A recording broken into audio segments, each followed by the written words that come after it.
Hello all, ಎಲ್ಲರೂ ಹೇಗಿದ್ದೀರಾ? So Sunday ಇವತ್ತು ಆ್ಯಂಡ್ ಆಲ್ಮೋಸ್ಟ್ 9 ಆಗಿದೆ. ಎದ್ಬಿಟ್ಟು ಫ್ರೆಶ್ ಅಪ್ ಎಲ್ಲ ಆಗಿಬಿಟ್ಟು ಬಂದಿದ್ದೀನಿ. ಬಿಸಿನೀರು ಕುಡಿ ಬರ್ಬೋದು. ಸೊ ಬಿಸಿನೀರು ಮತ್ತು ಸ್ವಲ್ಪ ಡ್ರೈ ಫ್ರೂಟ್ಸ್ ಇದೆ. ಸೊ ಯಾವಾಗಲೂ ಡ್ರೈ ಫ್ರೂಟ್ಸ್ ತಿಂತಾ ಇರ್ತೀನಿ, ಬಟ್ ಅದನ್ನ ನೆನೆ ಹಾಕೋದೇ ಮರ್ತೋಗ್ತೀನಿ. ನೆನೆ ಹಾಕೋದೇ ಮರ್ತೋಗ್ತೀನಿ. ಸೊ ನನ್ನ ಮಮ್ಮಿ ಏನಾದರೂ ನೆನೆ ಹಾಕಿದ್ರೆ ತಿಂತೀನಿ. ನೀವು ಆಲ್ರೆಡಿ ನೋಡಿರ್ತಾರಲ್ಲ ಸ್ವಲ್ಪ ಮೀಮ್ಸ್ ಎಲ್ಲ, ಇಂಡಿಯನ್ಸ್ ಹೆಂಗಂದರೆ ಬಾದಾಮಿ ತಿಂದರೆ ನೆನಪಿನ ಶಕ್ತಿ ಬರುತ್ತೆ ಅಂತಾರೆ. ಅದು ನೆನೆ ಹಾಕೋದೇ ಮರ್ತೋಗ್ಬಿಡ್ತಾರೆ ರಾತ್ರಿ ಹೊತ್ತು ಅಂತ, ಆ ಥರ. ಬಟ್ ಓಕೆ, ಗೊತ್ತಿಲ್ಲ, ಸಮ್ಟೈಮ್ಸ್ ಅನ್ಸುತ್ತೆ ಆಯಿತಾ, ಒಂದೊಂದು ಸರ್ತಿ ಫುಲ್ ಫ್ಲೆಡ್ಜ್ ಆಗಿ ನಾನು ಪಕ್ಕಾ ರೂಟೀನ್ ಫಾಲೋ ಮಾಡಬೇಕು ಆ ಥರ ಎಲ್ಲ. ಮತ್ತು ಇನ್ನೊಂದು ಸರ್ತಿ ಕೆಲವೊಂದು ಸರ್ತಿ ಎಲ್ಲ ಓಕೆ ಅಯ್ಯೋ ಸುಸ್ತಾಗ್ಬಿಟ್ಟಿದೆ ಮರ್ತು ಬಿಟ್ಟು ಮಲ್ಕೊಬಿಡೋದಾಗೆ. ಮತ್ತು ಇವತ್ತಿಂದ ಮೋಸ್ಟ್ಲಿ ರೂಟೀನ್ ಸ್ಟಾರ್ಟ್ ಮಾಡೋಣ ಅಂದ್ಕೊಂಡಿದ್ದೀನಿ. ಮುಂಚೆಲ್ಲ ಮಾಡ್ತಾಯಿದ್ದೆ ಅಲ್ಲಿರೋ ಪರ್ಫೆಕ್ಟಾಗಿ ಎಲ್ಲನೂ ನೆನೆ ಹಾಕ್ಬಿಟ್ಟು ಆಮೇಲೆ ಮಲ್ಕೊಳ್ಳೋದು. ಮತ್ತು ಮಧ್ಯದಲ್ಲಿ ಹುಷಾರಿಲ್ಲದೆ ಅದೆಲ್ಲ ಬಿಟ್ಬಿಟ್ಟೆ. ಮತ್ತು ಏನಾದರೂ ಹುಷಾರಿಲ್ಲದೆ ಆ ರೂಟೀನಿಗೆ ಬರಬೇಕಂದ್ರೆ ಎಷ್ಟು ಕಷ್ಟ ಅಲ್ಲ, ನಾರ್ಮಲ್ ಲೈಫ್ ರೂಟೀನ್ಗೆ ಅಥವಾ ಡೈಲಿ ರೂಟೀನ್ಗೆ ಹೇಳಬೇಕಂದ್ರೆ ನನಗೂ ತುಂಬ ಕಷ್ಟ ಆಗುತ್ತೆ. ಬಟ್ ಏನು ಮಾಡೋಕ್ಕಾಗಲ್ಲ, ಅಡ್ಜಸ್ಟ್ ಮಾಡ್ಕೋಬೇಕು, ಎಲ್ಲ ಪಾರ್ಟ್ ಆಫ್ ಲೈಫ್. ಗೈಸ್, ಇವತ್ತು ಸಂಡೇ ಅಲ್ವಾ, ಸೊ ಅದಕ್ಕೆ ಸ್ವಲ್ಪ ಲೇಟಾಗಿ ಎದ್ದಿದ್ದು. ತಿಂಡಿ ಮಾಡೋಕ್ಕೆ ಇನ್ನೂ ನನ್ನ ಮಮ್ಮಿಗೆ ಹುಷಾರಿಲ್ಲ, ತಲೆನೋವು ಬಂದಿದೆ ಅಂತ, ಅದಕ್ಕೆ ಅವ್ರು ಇನ್ನೂ ತಿಂಡಿ ಮಾಡಿಲ್ಲ. ಸೊ ನೋಡಬೇಕು ಏನು ಮಾಡ್ತಾರೆ ಅಂತ. ಅದು ಬಿಟ್ಟರೆ ಮನೇಲಿ ಚಿಕನ್ ಮಾಡ್ಬೇಕು ಅಂದ್ಕೊಂಡಿದ್ದಾರೆ, ಸಂಡೇ ಅಲ್ವಾ. ಸೊ ಯೂಶಲಿ ಸಂಡೇ ಅಂದರೆ ನಮ್ಮ ಮನೇಲಿ ಚಿಕನ್ ಅಥವಾ ಏನಾದರೂ ಒಂದು special, maximum number of Sundays, very rare week ಡೇಸಲ್ಲಿ ಮಾಡೋದು. ಸೊ ನಿಮ್ಮ ಮನೇಲೂ ಹೀಗೇನಾ? ಯಾವಾಗಲೂ ಸಂಡೇ ಪ್ರಿಫರ್ ಮಾಡ್ತೀರಾ ನಾನ್ ವೆಜ್ಗೆ ಹೇಗೆ ಅಂತ ತಿಳಿಸಿ. ಏನು ಹೇಳೋದು ಗೊತ್ತಿಲ್ಲ ಇವತ್ತಿನ ದಿನ ಹೇಗಿರುತ್ತೆ ಅಂತ. ಬಟ್ ಐ ಆಮ್ ಹೋಪಿಂಗ್ ಹ್ಯಾಪಿಯಾಗಿರಲಿ. ಮತ್ತು ನಾನು ತುಂಬ ರೆಸ್ಟ್ ಮಾಡಬೇಕು, ಬಿಕಾಸ್ ನಾಳೆಯಿಂದ ಆಫೀಸಿಗೆ ಹೋಗಬೇಕು. ಅದಕ್ಕೆ ಬಾಡಿಗೆ ತುಂಬ ಒಳ್ಳೆ ರೆಸ್ಟ್ ಬೇಕು, ರಿಲ್ಯಾಕ್ಸ್ ಆಗಿರಬೇಕು. ಆ್ಯಂಡ್ ಏನಿಲ್ಲ, ನಿಮ್ಮ ಸಂಡೇನೂ ಹ್ಯಾಪಿಯಾಗಿರಲಿ ಅಂತ ವಿಶ್ ಮಾಡ್ತೀನಿ. ಆ್ಯಂಡ್ ಅದೇ ಇವತ್ತು ಪೂರ್ತಿ ವ್ಲಾಗ್ ಮಾಡ್ಬೇಕು ಅಂದ್ಕೊಂಡಿದ್ದೀನಿ, ಪೂರ್ತಿ ಸಂಡೇದು. ಸೊ ಅದೇ ನನ್ನ ಪ್ರಾಬ್ಲಮ್ ಏನಂದರೆ ಯಾವುದಕ್ಕೂ ಕನ್ಸಿಸ್ಟೆಂಟ್ ಇರ್ತಾ ಇಲ್ಲ. ಕನ್ಸಿಸ್ಟೆಂಟ್ ಆಗಬೇಕಂತ ಹೋದ ತಕ್ಷಣ ಇಲ್ಲ ಅದು ಇದು ತೊಂದರೆಗಳು, ಇಲ್ಲ ನನಗೆ ಹುಷಾರಿಲ್ದಂಗೆ ಆಗೋದು, ಮ್ಯಾಕ್ಸಿಮಮ್ ಆಗಿರೋದೇ ನನಗೆ ಹುಷಾರು ತಪ್ಪಿರೋದು. ಸೊ ಬಟ್ ನನಗೆ ನಿಜವಾಗ್ಲೂ ಕನ್ಸಿಸ್ಟೆಂಟ್ ಆಗಿರ್ಬೇಕಂತ ಇಷ್ಟ ಇದೆ. ಮ್ಯಾಕ್ಸಿಮಮ್ ಎಫರ್ಟ್ ಹಾಕ್ತಾ ಇದ್ದೀನಿ. ಹುಷಾರಾದ ತಕ್ಷಣ I'm like okay let me restart ಅಂತ, ಆ ಥರ.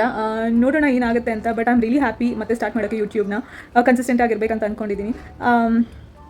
ಗೊತ್ತು ಸ್ಟ್ರೆಸ್ ಆಗುತ್ತೆ ಅದು ಇದು, ಬಟ್ ಏನು ಮಾಡೋಕ್ಕಾಗಲ್ಲ, ಎಲ್ಲನೂ ಲೀಸಿಯಾಗಿ ಇರೋಕ್ಕಾಗಲ್ಲ, ಸ್ವಲ್ಪ ನಮ್ಮ ಕಡೆ ನಾನು ಎಫರ್ಟ್ ಹಾಕಬೇಕು. ಸೊ ಅದಕ್ಕೆ ಅಂದ್ಕೊಂಡಿದ್ದೀನಿ. ಲೆಟ್ಸ್ ಸಿ ಎಷ್ಟು ಸಕ್ಸಸ್ ಆಗುತ್ತೆ ಅಂತ. ನಿಮ್ಮ ಎಲ್ಲರ ಸಪೋರ್ಟ್ ತುಂಬಾ ಮುಖ್ಯ. ಸೊ ಇವಾಗ ಮಮ್ಮಿ ಕಾಲ್ ಸೂಪ್ಗೆ ಮತ್ತು ಚಿಕನ್ ಎಲ್ಲದಕ್ಕೂ ಗ್ರೇವಿಗೆಲ್ಲ ರೆಡಿ ಮಾಡ್ಕೊಳ್ತಾ ಇದ್ದಾರೆ. ಈರುಳ್ಳಿನೆಲ್ಲ ಕಟ್ ಮಾಡಿಕೊಂಡು, ಅಂದರೆ ಕಿಚನಲ್ಲಿ ತುಂಬ ಹೊತ್ತು ನಿಂತ್ಕೋಬೇಕಲ್ಲ, ಸೊ ಅದಕ್ಕೆ ಅವರು ಇಲ್ಲ ಸೋಫಾ ಮೇಲೆ ಕೂತ್ಕೊಂಡು ಎಲ್ಲ ರೆಡಿ ಮಾಡ್ಕೊಳ್ಳೋಕೆ ಪ್ರಿಫರ್ ಮಾಡ್ತಾರೆ. ಮತ್ತು ಸ್ವಲ್ಪ ಚಿಕ್ಕದು ಕೂಡ ಅಲ್ವಾ ಕಿಚನ್, ಕೂತ್ಕೊಳ್ಳೋಕೆಲ್ಲ ಅಲ್ಲಿ ಒಳಗಡೆ ಜಾಗ ಇಲ್ಲ. ಸೊ ಆರಾಮಾಗಿ ಸೋಫಾ ಮೇಲೆ ಕೂತ್ಕೊಂಡು ನೀಟಾಗಿ ಎಲ್ಲನೂ ರೆಡಿ ಮಾಡ್ಕೊಳ್ತಾರೆ.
ಸೊ ನಾನು ಘೀ ರೈಸಿಗೆ ರೆಡಿ ಮಾಡ್ಕೋಬೇಕು ಅಂತ ಸರಿ ನಾನು ಈರುಳ್ಳಿ ಮತ್ತು ಶುಂಠಿ ಎಲ್ಲನೂ ಬಿಡಿಸ್ಕೊಂಡು ಮತ್ತು ಅದನ್ನೆಲ್ಲ ಕಟ್ ಮಾಡಿಕೊಂಡೆ.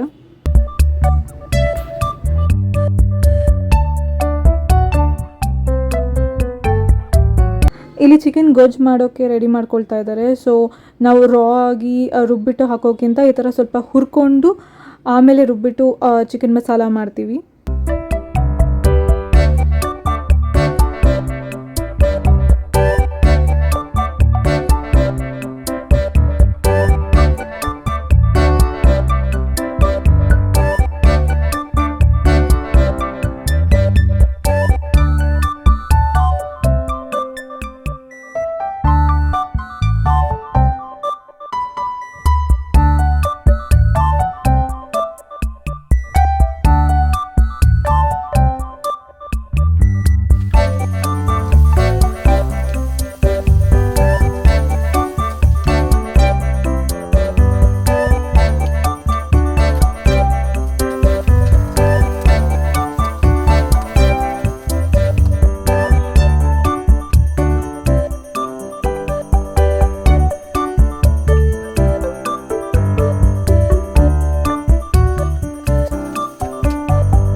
ಕೊತ್ತಂಬರಿ ಸೊಪ್ಪಾ? ಅಲ್ಲ, ಕೊತ್ತಂಬರಿ ಕಾಳು, ಸಾಂಬಾರ್ ಬೀಜ ಅಥವಾ ಕೊತ್ತಂಬರಿ ಬೀಜ ಅಂತ ಏನಾದರೂ ಹೇಳ್ತಾರೆ ಅದು. ಸಾಂಬಾರ್ ಬೀಜ, ಆಮೇಲೆ ಒಣಮೆಣಸಿನ್ಕಾಯಿ ಸ್ವಲ್ಪ ಜೀರಿಗೆ, ಸ್ವಲ್ಪ ಮೆಣಸು, ಇದು 4 ತಾನೆ.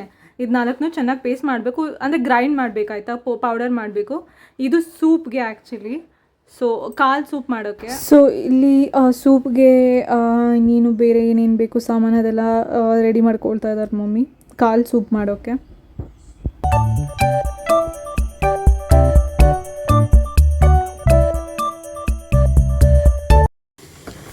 ಇವಾಗ ಸೂಪಿಗೆ ರೆಡಿ ಮಾಡ್ಕೊಳ್ತಾ ಇದ್ದಾರೆ. ಸೂಪ್ ಅಂತೂ ಎಕ್ಸ್ಟ್ರಾರ್ಡಿನರಿ ಆಗಿತ್ತು ಆಯಿತಾ. ನನಗಂತೂ ತುಂಬ ಇಷ್ಟ ಆಯಿತು ಸೂಪು ಮಾಡಿದ್ದು. ಸೊ ಇದು ನಮ್ಮ ಮಮ್ಮಿ ಒಂದು ಸೆಕೆಂಡ್ ಥರ್ಡ್ ಟೈಮ್ ಮಾಡ್ತಾ ಇರೋದು. ನನಗೆ ಅಷ್ಟೊಂದು ಇದೆಲ್ಲ ಇಷ್ಟ ಆಗ್ತಿರಲಿಲ್ಲ, ಬಟ್ ಇವಾಗ ಓಕೆ ಎಲ್ಲನೂ ಕುಡಿತೀನಿ, ಎಲ್ಲನೂ ತಿಂತೀನಿ.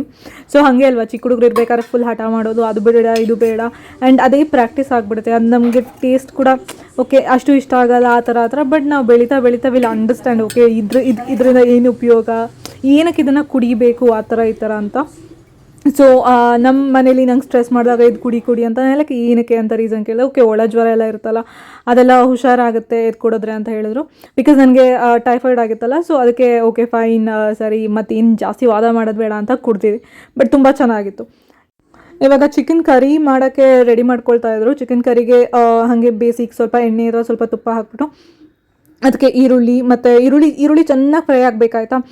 ಹೇಳ್ತಾರಲ್ವ, ಯಾವುದೇ ಅಡುಗೆ ಆಗಲಿ ಈರುಳ್ಳಿನ ಚೆನ್ನಾಗಿ ಫ್ರೈ ಮಾಡಿಕೊಂಡ್ರೆ ಅದಷ್ಟು ಟೇಸ್ಟ್ ಕೊಡುತ್ತೆ ಅಂತ.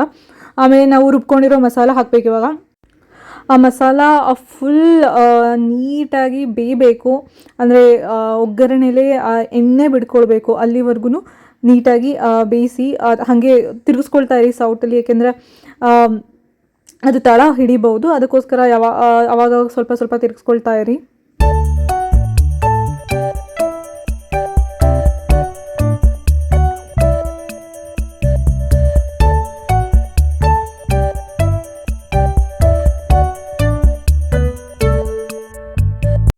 ಆಮೇಲೆ ಇದಕ್ಕೆ ಸ್ವಲ್ಪ ಕೊತ್ತಂಬರಿ ಸೊಪ್ಪು, ಸ್ವಲ್ಪ ಮೆಂತ್ಯ ಸೊಪ್ಪು ಚಿಕ್ಕದಾಗಿ ಕಟ್ ಮಾಡಿರೋದು ಹಾಕ್ಬಿಟ್ಟು ಇನ್ನೊಂದು ಸರ್ತಿ ಬಾಡಿಸ್ಕೊಳ್ಳಿ.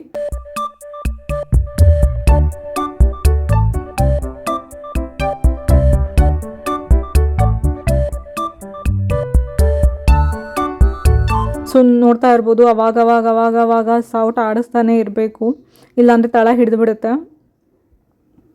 ಸೊ ಇವಾಗ ನೀವು ಚಿಕನ್ ಹಾಕಿ ತೊಳೆದಿರೋ ಚಿಕನ್ನ ಹಾಕ್ಬಿಟ್ಟು ಚೆನ್ನಾಗಿ ತೆಗೆಸ್ಬಿಟ್ಟು ಅದು ಸ್ವಲ್ಪ ಏನೋ ಹೊಂದ್ಕೊಂಡ್ಮೇಲೆ ಮಸಾಲ ಎಲ್ಲ, ಅದಕ್ಕೆ ಗರಂ ಮಸಾಲ, ಚಿಕನ್ ಮಸಾಲ ಮತ್ತು ಉಪ್ಪು ಎಲ್ಲನೂ ಹಾಕ್ಬಿಟ್ಟು ಮತ್ತೆ ತಿರುಗಿಸ್ಬಿಟ್ಟು ಸ್ವಲ್ಪ ನೀರು ಹಾಕ್ಬಿಟ್ಟು 1-2 ವಿಸಲ್ ಹಾಕಿಸಿ.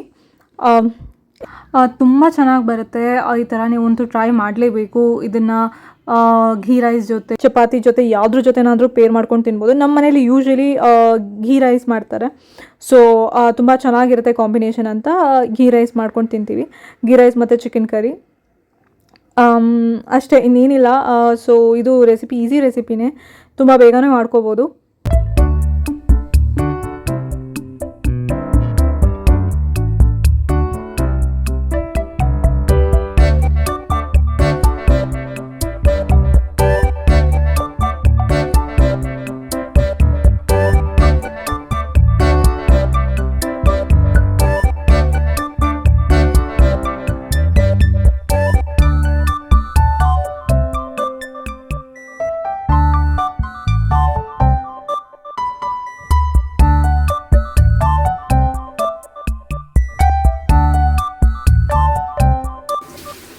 ಹಲೋ, ಇವಾಗ ನಾನು ಘೀ ರೈಸ್ ಮಾಡ್ತಾ ಇದ್ದೀನಿ.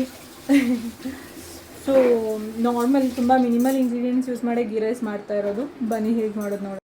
ಸೊ ಬೇಸಿಕ್ ಘೀ ರೈಸ್ ಮಾಡೋದು ಕೂಡ ಒಂದು ಸ್ವಲ್ಪ ತುಪ್ಪ, ಒಂದು ಸ್ವಲ್ಪ ಎಣ್ಣೆ, ಏಕೆಂದರೆ ನಾನು ಲಿಮಿಟಾಗೆ ಎಣ್ಣೆ ತುಪ್ಪ ಎಲ್ಲ ಬಳಸೋದು, ಅದಕ್ಕೆ ನಾನು ಕಡಿಮೆ ಹಾಕ್ತಿದ್ದೀನಿ. ನೀವು ತಿಂತೀರಾ ಅಂದರೆ ಧಾರಾಳವಾಗಿ ಹಾಕೋಬೋದು, ಏನು ತೊಂದರೆ ಇಲ್ಲ. ಸೊ ಅದಕ್ಕೆ ಬೇಸಿಕ್ ಮಸಾಲ, ಪುಲಾವ್ ಎಲೆ, ಅದು ಕಾಳು, ಸೋಂಪು ಎಲ್ಲ ಇರುತ್ತಲ್ಲ ಅದೆಲ್ಲ ಹಾಕ್ಬಿಟ್ಟು ಮೊಗ್ಗು, ಆಮೇಲೆ ಸ್ವಲ್ಪ ಈರುಳ್ಳಿ ಮತ್ತು ಹಸಿರು ಮೆಣಸಿನ್ಕಾಯಿ, ಕೊತ್ತಂಬರಿ ಸೊಪ್ಪು, ಪುದೀನ ಎಲ್ಲನೂ ಮಿಕ್ಸ್ ಮಾಡಿಕೊಂಡು ಹಾಕ್ಕೊಳ್ಳಿ. ಮತ್ತು ಇದಕ್ಕೆ ನಾನು ಆಲ್ರೆಡಿ ನೆನೆಸಿಟ್ಟಿರೋ ಅಕ್ಕಿ ಹಾಕ್ತಾಯಿದ್ದೀನಿ. ಸೊ ಅದು ಅಕ್ಕಿ ಸ್ವಲ್ಪ ಒಗ್ಗರಣೆಯಲ್ಲಿ ಅದಕ್ಕೆ ಹೊಂದ್ಕೊಳ್ಳಿ ಅಂತ. ಆಮೇಲೆ ಸ್ವಲ್ಪ ಉಪ್ಪು ಹಾಕ್ಬಿಟ್ಟು ಸ್ವಲ್ಪ ನೀರು, ಈಗ 1:2 ಪೋರ್ಷನಲ್ಲಿ ನೀರು ಹಾಕ್ತೀನಿ ಯಾವಾಗಲೂ ನಾನು. 1 ಲೋಟ ಅಕ್ಕಿ ತೊಗೊಂಡ್ರೆ 2 ಲೋಟ ನೀರಿನ ಥರ. ಸೊ ಆ ಪೋರ್ಷನಲ್ಲಿ ಹಾಕಿದರೆ ಕರೆಕ್ಟ್ ಸಾಫ್ಟಾಗಿ ಬರುತ್ತೆ ಅನ್ನ ಮಾತ್ರ ತುಂಬ ಚೆನ್ನಾಗಿ ಬರುತ್ತೆ. ಸೊ ಎಲ್ಲನೂ ಹಾಕ್ಬಿಟ್ಟು ಮುಚ್ಚಳ ಮುಚ್ಚಿ 2 ವಿಸಲ್ ಹಾಕ್ಸಿದ್ರೆ ಘೀ ರೈಸ್ ರೆಡಿ. ಸೊ ನಾನು ಆಗಲೇ ಹೇಳ್ದಂಗೆ ನೀವು ವೆಜ್ ಅಂದರೆ ವೆಜಿಟೇಬಲ್ ಕುರ್ಮಾ ಆ ಥರ ಏನಾದರೂ ಮಾಡ್ಕೊಂಡು ತಿನ್ಬೋದು ಘೀ ರೈಸ್ ಜೊತೆ. ನಾವು ನಾನ್ ವೆಜ್ ಅಂದರೆ ಯೂಶ್ವಲಿ ಚಿಕನ್ ಜೊತೆ ಮಾಡಿಕೊಂಡು ತಿನ್ನೋದು. ಸೊ ಇವಾಗ ಚಿಕನ್ ಗೊಜ್ಜು ಎಲ್ಲ ರೆಡಿ ಆಯಿತು ಮತ್ತು ಘೀ ರೈಸ್ ಕೂಡ ರೆಡಿ ಆಯಿತು. ಇನ್ನೇನು ಇವಾಗ ಊಟ ಮಾಡಬೇಕು. ಮಧ್ಯಾಹ್ನದ ಆಲ್ಮೋಸ್ಟ್ ಬ್ರಂಚೇ ಆಗೋಯಿತು. ಊಟ ಮಾಡೋಕ್ಕಾಗಲಿಲ್ಲ, ಬೆಳಗ್ಗೆ ಏನೂ ತಿಂಡಿ ಮಾಡೋಕ್ಕಾಗಲಿಲ್ಲ. ಸೊ ಅದಕ್ಕೆ ಸರಿ ಒಂದೇ ಸರ್ತಿ ಎರಡನ್ನೂ ಬೇಗ ಮುಗಿಸೋಣ ಅಂತ ಹೇಳಿಬಿಟ್ಟು ಎಲ್ಲನೂ ಬೇಗ ರೆಡಿ ಮಾಡಿಕೊಂಡು ಮಧ್ಯಾಹ್ನ ಊಟಕ್ಕೆ ಮಾಡ್ಕೊಂಡ್ವಿ ಇದನ್ನೆಲ್ಲನೂ. ಸೊ ಇನ್ನೇನು ಕೆಲಸ ಎಲ್ಲ ಮುಗ್ದಿತ್ತು. ಮತ್ತು ಸೊಪ್ಪು ಇರುತ್ತಲ್ಲ, ಸೊಪ್ಪಲ್ಲಿ ತುಂಬ ಕಸ ಇರುತ್ತೆ, ಅದನ್ನೆಲ್ಲ ಕ್ಲೀನ್ ಮಾಡಿ ಫ್ರಿಡ್ಜಲ್ಲಿ ಇಡಬೇಕಲ್ವ. ಸೊ ಅದಕ್ಕೆ ಮಮ್ಮಿ ಎಲ್ಲನೂ ಕ್ಲೀನ್ ಮಾಡ್ತಾಯಿದ್ರು. ಅದನ್ನ ನೀಟಾಗಿ ಫ್ರಿಡ್ಜಲ್ಲಿ ಸ್ಟೋರ್ ಮಾಡಿಟ್ರೆ ತುಂಬ ದಿನ ಬರುತ್ತೆ ಅಂತ ಹೇಳಿ. ಆಮೇಲೆ ಸರಿ ಮತ್ತು ಸಂಜೆ ಇನ್ನೊಂದು ಸರ್ತಿ ಸೂಪ್ ಕುಡಿದ್ಬಿಟ್ಟು ರೆಸ್ಟ್ ಮಾಡಿದೆ. ಮತ್ತು ಇದು ಅಕ್ಕಿ ಇರುತ್ತಲ್ಲ, ಇದು ಇಡ್ಲಿ ದೋಸೆಗೆಲ್ಲ ಅಕ್ಕಿ, ಸೊಸೈಟಿ ಅಕ್ಕಿ ಅಂತ, ಅದರಲ್ಲಿ ಕಲ್ಲು ಅದು ಇದು ಏನೇನೋ ಇರುತ್ತೆ, ಅದೆಲ್ಲ ನೀಟಾಗಿ ಇದು ಮಾಡಬೇಕಲ್ವ. ಸೊ ನಮ್ಮ ಮಮ್ಮಿ ಯಾವಾಗಲೂ ಹೀಗೆ ಮಾಡ್ತಾರೆ. ಅಕ್ಕಿ ತಂದಾಗೆಲ್ಲ ಈ ಥರ ಕ್ಲೀನ್ ಮಾಡಿಟ್ಬಿಟ್ರೆ ಒಂದು ಸರ್ತಿ ಸೊ ಈಸಿಯಾಗಿ ಯಾವಾಗ ಬೇಕು ಅವಾಗ ಯೂಸ್ ಮಾಡ್ಕೋಬೋದಂತ. ಓಕೆ, ಸೊ ಇದು ಪಾರ್ಟ್ 1 ಆಗಿತ್ತು. ಪಾರ್ಟ್ 2 ಇನ್ನೂ ಏನೇನು ಮಾಡಿದೆ ಸಂಡೇ ಮಿಕ್ಕಿದ್ದು ಅಂತ ನಾನು ವಿಡಿಯೋ ಹಾಕ್ತೀನಿ ಸದ್ಯದಲ್ಲೇ. ಸೊ ನನ್ನ ವಿಡಿಯೋಸ್ ಇಷ್ಟ ಆದರೆ ದಯವಿಟ್ಟು ಲೈಕ್ ಮಾಡಿ ಮತ್ತು ಸಬ್ಸ್ಕ್ರೈಬ್ ಮಾಡಿ, ಹಾಗೆ ಆದಷ್ಟು ಶೇರ್ ಮಾಡಿ. Thank you.